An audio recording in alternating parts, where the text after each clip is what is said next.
Reviewing for you today the Wacom Bamboo multi-touch tablet with pen stylus, model CTH460.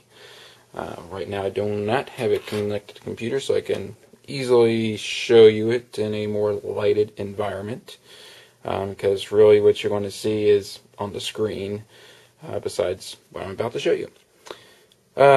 Basically, it's a multi-touch tablet. Think of it as a really big trackpad with multi-touch.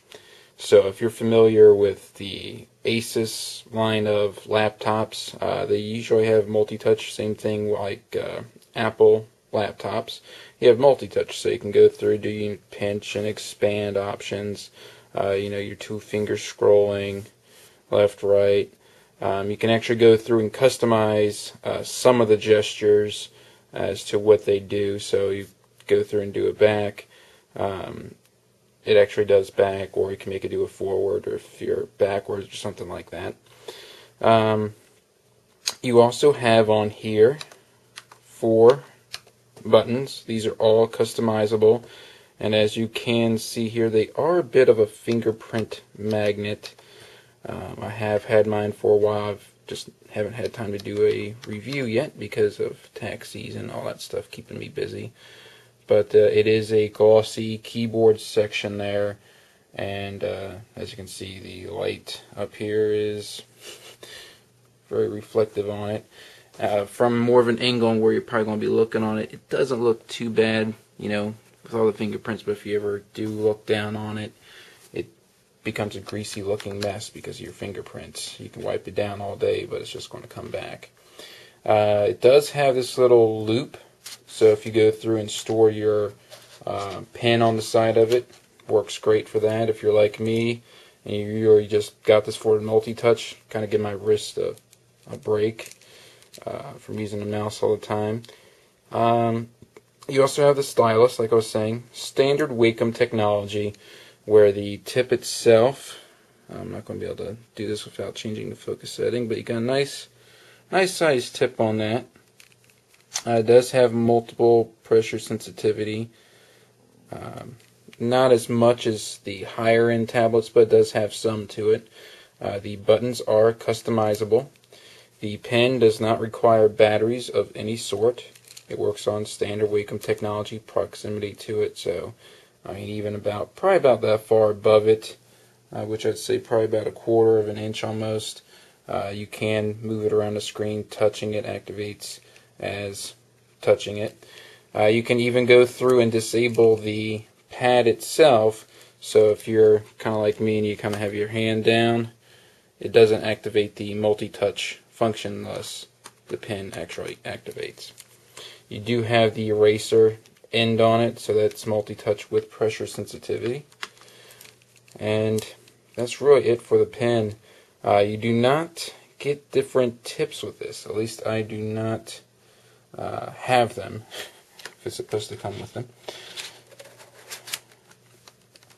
And as I was saying, I generally just use this for actual quick buttons here, to go through, launch a couple applications, multi-touch, zoom in, zoom out. Really kind of like when I just browse the web, I can do one of these deals, be done with it, and I'm not, hurting my wrist as much, in my opinion, doing that, compared to constantly having my wrist kind of curled using the mouse. It does go through, connect to your computer via standard USB connection, one cable only. It is pretty sturdy. When you go through, put on your desk, you're not going to have to worry about it slipping and sliding. I can apply a pretty darn good deal of force here, and it's hardly even moving on that. So if you're putting that much force into it, you have a problem. So now it's time to actually show you the on-screen demo. Alrighty, so now on the desktop, here's the actual configuration program for the Wacom Bamboo tablet touchpad. As you can see, you have adjustment settings for the eraser feel as far as its pressure sensitivity, Same thing for the tip, and double click distance, how much timing, whatnot you have there. And tracking mode, if it's pin mode, which is exactly relative to where you're placing it on the touchpad versus the screen. So, top left corner will always be top left. If you do mouse mode, what happens is your pin acts like a mouse. So if you pick it up and put it back down, your cursor stays in the same spot. Pin mode will always move to exactly where your pin is relative to the screen. So top right is top right, top left is top left. Pop-up menu options, if you go through and set up to open up the pop-up menu, you can actually go through and configure items that you want on there. I don't use that myself. Tablet options, if you're left-handed, right-handed, you can configure how that works, and basically the order of the keys themselves. Like I said, you can go through and configure them to however you want. As you see, I have touch toggle onto my top left button there. That lets me go through and turn off the touchpad, so I can actually go through and use the pin so I don't get accidental input, as I was showing you before. Journal opens up the journal program, right click and click. Even though I haven't really bothered to configure those, that's what they're set for by default, because you can click and right click just by tapping the tablet itself. I'm actually using the tablet right now for the demonstration here. Your pointer speed, you can set to be slow or fast, and how it moves. That'd be like kind of like acceleration, so to say, a bit. But you also have acceleration on top of that. So you have the general speed, which is what you're seeing there, but acceleration would be like the instant movement, how it kind of did that there, how much it kind of jumps initially. Scrolling speed, that's for when you do the two-finger scroll up down option. Double tap time, how long it is before it goes through and does it. I'll let the system settings override that, so I don't have two different settings to fool with. And then here we go with our various gestures that you can go through and configure, turn off or on. You do have tap with one finger to click. You can go through, and each one of these, as you see I mouse over, it kind of shows you what it is. Add touch to the left. You just see that he goes through and does it. That way, if you have any questions on them, you can just go through the demonstrations for it. Right clicking is tapping with two fingers. If you go through and tap down before and then kind of click later, like he shows there, you get a right click. Sometimes I do that.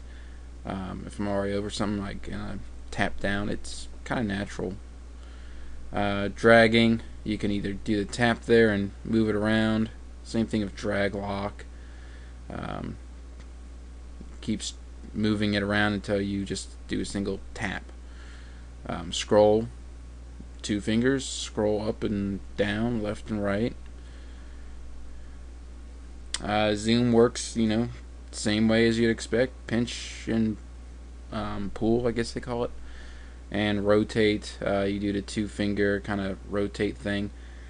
My experience with the rotate is it doesn't really work on any multi-touch device, in my opinion. At least for me.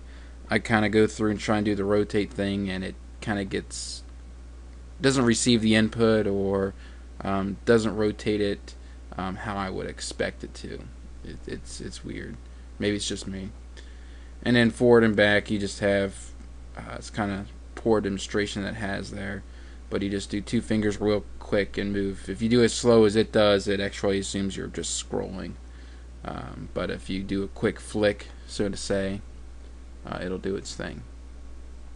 Speaking of flicks, you do have on Windows 7 the flicks options, and you can actually go through and configure those. So if you do a back flick, it actually will do the appropriate action.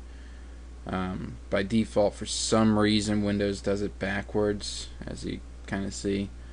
Drag up, drag down, but you can go through, configure that in your flicks control panel. So now I'm going to show you with Firefox, the zoom in, zoom out functionality, which works as you'd expect. That's zoom out on it, that's a zoom in. I'm just doing a pinch and pull just like it showed in the video there for it. Scrolling up, scrolling down, 2 fingers. I accidentally brought my finger up there. Worked exactly as you'd expect. If I go to another page, I do a backwards gesture and it goes back. Forward takes it forward, exactly as you'd expect it to. And it's very basic, very straightforward. I like it. Do I use it every day? No. I have to say, honestly, I don't. But when I do use it, I like it. I find it's really great for browsing picture galleries, the web, doing some light day-to-day functionality on the computer, such as managing files, stuff like that. But if I was doing a lot of graphics development, I would not get this. I mean, I do graphics, but I usually use my mouse for that. And when I did have the desk space, I actually have a larger Wacom tablet for that. But I would not use the small one for anything like that because you don't have the screen to touchpad size ratio. When you go through and get an actual drawing pad for your computer, you want to get it basically as big as you can, because the more accurate the ratio of the screen to the pad itself, the more precise your measurements are going to be. So if you have something as small as this bamboo, which is only I want to say about 5 inches across, maybe 4 or 5, probably close to 6 actually. If you had something like that, then you're talking like, let's say, a 26-inch screen. Your ratio is going to be different. So you move that 1 inch, you're going to move several inches on your actual screen. So keep that in mind. But overall, yes, I would recommend it to anyone who's just wanting to browse the web with touch experience without having to constantly extend their arm to their screen for touching it. I'm not a fan of actual touch screen desktops because the screen is in front of you and you are not leaning over it, so your arm will get tired as a result of that. That's why I recommend this tablet for that. There's right click, in case I didn't show that. So that's it. If you got any questions, I'll be posting a full review up here on the site for it. But here the video is basically summarizing it for you. And as usual, if you like this video, found it useful, please comment, subscribe, rate it, thumb up, thumb down, since they've now changed it. And until next time, I'll see you later.